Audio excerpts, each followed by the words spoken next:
Praise the Lord. ദൈവത്തിൻ്റെ അതിപരിശുദ്ധമായ നാമം വാഴ്ത്തപ്പെടുമാറാകട്ടെ. സിയോൻ ഫുൾ ഗോസ്പൽ മിനിസ്ട്രിയുടെ ഭാഗമായിട്ട് ഒരു ദിവസം കൂടെ കർത്താവിൻ്റെ വചനം വായിക്കുവാൻ വിലയേറിയ ഭാഗ്യത്തെ തന്ന ദൈവത്തിന് നന്ദി പറയുന്നു. ഇന്ന് വായിക്കുന്നത് യോവേൽ പ്രവാചകന്റെ പുസ്തകം 1-ാം അധ്യായം 1 മുതൽ 20 വരെയുള്ള തിരുവചനങ്ങൾ. പെതൂവേലിൻ്റെ മകനായ യോവേലിനുണ്ടായ യഹോവയുടെ അരുളപ്പാട്: മൂപ്പന്മാരെ, ഇതു കേൾപ്പിൻ. ദേശത്തിലെ സകല നിവാസികളുമായുള്ളവരെ ചെവിക്കൊള്ളുവിൻ. നിങ്ങളുടെ കാലത്തോ നിങ്ങളുടെ പിതാക്കന്മാരുടെ കാലത്തോ ഇങ്ങനെ സംഭവിച്ചിട്ടുണ്ടോ? ഇതു നിങ്ങൾ നിങ്ങളുടെ മക്കളോടും നിങ്ങളുടെ മക്കൾ തങ്ങളുടെ മക്കളോടും അവരുടെ മക്കൾ വരുവാനുള്ള തലമുറയോടും വിവരിച്ചു പറയണം. തുള്ളൻ ശേഷിപ്പിച്ചത് വെട്ടുകിളി തിന്നു, വെട്ടുകിളി ശേഷിപ്പിച്ചത് വിട്ടിൽ തിന്നു, വിട്ടിൽ ശേഷിപ്പിച്ചത് പച്ചപ്പുഴു തിന്നു. മദ്യപന്മാരെ, ഉണർന്നു കരവിൻ. വീഞ്ഞു കുടിക്കുന്ന ഏവരുമായുള്ളവരെ, പുതുവീഞ്ഞ് നിങ്ങളുടെ വായ്ക്ക് അറ്റുപോയിരിക്കയാൽ മുറയിടുവിൻ. ശക്തിയുള്ളതും സംഖ്യയില്ലാത്തതുമായൊരു ജാതി എൻ്റെ ദേശത്തിൻ്റെ നേരെ വന്നിരിക്കുന്നു. അതിൻ്റെ പല്ല് സിംഹത്തിൻ്റെ പല്ല്, സിംഹിയുടെ അണപ്പല്ല് അതിനുണ്ട്. അത് എൻ്റെ മുന്തിരിവള്ളിയെ ശൂന്യമാക്കി എൻ്റെ അത്തിവൃക്ഷത്തെ ഒടിച്ചു കളഞ്ഞു. അതിനെ മുഴുവനും തോലുരിച്ച് എറിഞ്ഞു കളഞ്ഞു. അതിൻ്റെ കൊമ്പുകൾ വെളുത്ത് പോയിരിക്കുന്നു.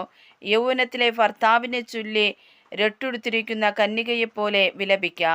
ഭോജനയാഗവും പാനീയയാഗവും യഹോവയുടെ ആലയത്തിൽ നിന്ന് അറ്റുപോയിരിക്കുന്നു. യഹോവയുടെ ശുശ്രൂഷകന്മാരായ പുരോഹിതന്മാർ ദുഃഖിക്കുന്നു. വയൽ ശൂന്യമായി തീർന്നു, ധാന്യം നശിച്ചും പുതുവീഞ്ഞു വറ്റിയും എണ്ണ ക്ഷയിച്ചും പോയിരിക്കയാൽ ദേശം ദുഃഖിക്കുന്നു. കൃഷിക്കാരെ ലജ്ഞിപ്പിൻ, മുന്തിരിത്തോട്ടക്കാരെ കോതമ്പിനെയും യവത്തെയും ചൊല്ലി മുറയിടുവിൻ. വയലിലെ വിളവ് നശിച്ചു പോയല്ലോ. മുന്തിരിവള്ളി വാടി, അത്തിവൃക്ഷം ഉണങ്ങി, മാതളം, ഈന്തപ്പന, നാരകം മുതലായി പറമ്പിലെ സകല വൃക്ഷങ്ങളും ഉണങ്ങിപ്പോയിരിക്കുന്നു. ആനന്ദം മനുഷ്യരെ വിട്ട് മാഞ്ഞുപോയല്ലോ. പുരോഹിതന്മാരെ, രട്ടുടുത്തു വിലപിപ്പിൻ. യാഗപീഠത്തിൻ്റെ ശുശ്രൂഷകന്മാരെ, മുറയിടുവിൻ. എൻ്റെ ദൈവത്തിൻ്റെ ശുശ്രൂഷകന്മാരെ, ഭോജനയാഗവും പാനീയയാഗവും നിങ്ങളുടെ ദൈവത്തിൻ്റെ ആലയത്തിൽ മുടങ്ങിപ്പോയിരിക്കൊണ്ട് നിങ്ങൾ വന്ന് രട്ടുടുത്ത് രാത്രി കഴിച്ചു കൂട്ടുവിൻ. ഒരു ഉപവാസ ദിവസം നിയമിപ്പിൻ. സഭായോഗം വിളിപ്പിൻ. മൂപ്പന്മാരെയും ദേശത്തിലെ സകല നിവാസികളെയും നിങ്ങളുടെ ദൈവമായ യഹോവയുടെ ആലയത്തിൽ കൂട്ടിവരുത്തുവിൻ. യഹോവയോട് നിലവിളിപ്പിൻ. ആ ദിവസം അയ്യോ കഷ്ടം! യഹോവയുടെ ദിവസം അടുത്തിരിക്കുന്നു. അത് സർവശക്തൻ്റെ പക്കൽ നിന്ന് സംഹാരം പോലെ വരുന്നു. നമ്മുടെ കണ്ണിൻ്റെ മുമ്പിൽ നിന്ന് ആഹാരവും നമ്മുടെ ദൈവത്തിൻ്റെ ആലയത്തിൽ നിന്ന് സന്തോഷവും ഉല്ലാസഘോഷവും അറ്റുപോയല്ലോ. വിത്ത് കട്ടകളുടെ കീഴിൽ കിടന്ന് കെട്ടുപോകുന്നു. ധാന്യം കരിഞ്ഞുപോയിരിക്കയാൽ പാണ്ടികശാലകൾ ശൂന്യമായി കളപ്പുരകൾ ഇടിഞ്ഞുപോകുന്നു.